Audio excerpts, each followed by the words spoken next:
Hi everyone, my name is Caron Asgarali, and I will be sharing with you a few short extracts from my first book, From Lion to Lamb, A Spiritual Journey. This book is a memoir based on a terrifying, defining moment in my life, and it was first published in 2014, but I'm currently revising it, updating it, and I'll be republishing it with a brand new cover in the near future. I'm very happy to be sharing that cover with you for the first time today. Before I begin, I'd like to say thank you. Thank you to UWI's Campus Literature Week and to Ms. Florence Raju for inviting me to share with you in this event, Crafting Liberated Works. I hope you will be inspired and motivated by the extracts that I'll be reading from my book for you today. The extracts are taken from different places in the book and they were just put together so that it would read smoothly. So sit back and enjoy this short reading. Yesterday, I became a new me. My dreams and ambitions were lying on the sand. My inner being was washed by his hand. A vision of the future excited my mind and left me floating, leaving the past behind. Bang, bang! The explosive reverberation shattered the silence and tranquility of the darkness, bringing it to a sudden and definitive end.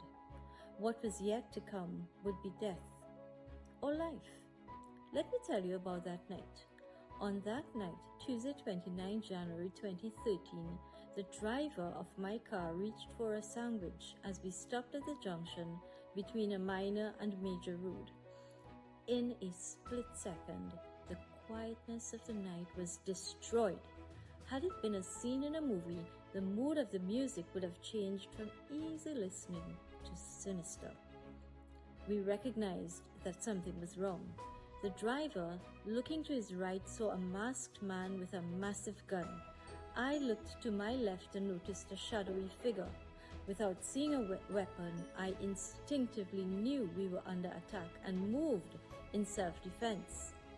There was a loud, dull noise along with the deep, booming resonance of the cracking of glass.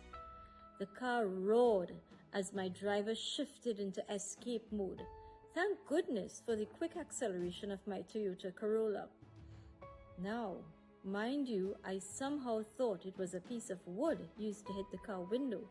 It was only when we sped off I realized I was still hearing loud noises, gunshots. It was only then I put my hand to my face, which felt rough and jagged. I immediately began to pray.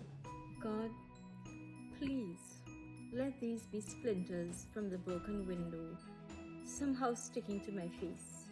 It was only when I felt something warm flowing from my chin did I know I had been hit in the face. How could I describe the myriad of feelings and thoughts consuming me in that instant?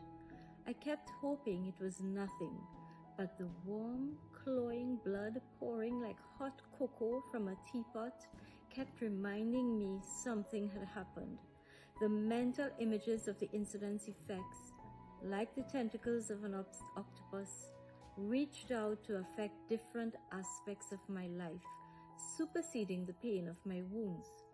And as my thoughts raced, the car sped away as if the devil himself were after us. Along the route to the hospital, I was transferred to a nearby police vehicle. Even with the siren blaring and lights flashing to clear the way and announce the arrival of yet another victim for the night, it seemed as though the car could not reach its destination quickly enough. Looking back, I remembered being fully conscious and lucid, or at least I seemed to be. God had to be with me from the onset. How else could I have escaped being shot dead at such close range, with shots being fired as we made our getaway? How else did I stay alive and awake, having lost copious amounts of blood, transported in a car, albeit a police car, instead of an ambulance? There were gunshot wounds to my right shoulder, my chest, and my jaw, the most severe injuries sustained. Had the bullet entered a centimeter higher or lower, I would have been dead with certainty. But it was not part of God's plan. Instead, the bullet entered my lower left jaw and exited the right. The entry wound was small with an explosive exit, meaning there was a smaller, more defined hole in my left jaw, with part of the jaw hanging by a thread of membrane, while there was a gaping wound on the right side. My tongue was macerated and in danger of slipping into my throat. The wounds in my gray matter were deep, permanently etched in my organic database. The sound of gunshots reverberating like fireworks, the booming crash, the tinkling of splintered glass, the screeching car tires, the uneven edges on my face, and the freshness of the scent of blood. But there were also the most welcomed spiritual effects. Just as water ripples when a stone is thrown into its depths, this upheaval in my life radiated concentric circles of ethereal energy around me. Through divine inspiration, I understood that all we worked toward, all that seemed to be important, were microscopic in nature. The magnifying lens of our Heavenly Father is needed to bring meaning into our banal lives. The passage of time is inevitable. The intervening adventures may be countless, but the impression left by the weight of a previous affliction can never be cast into oblivion. My journey from lion to lamb is a work in progress.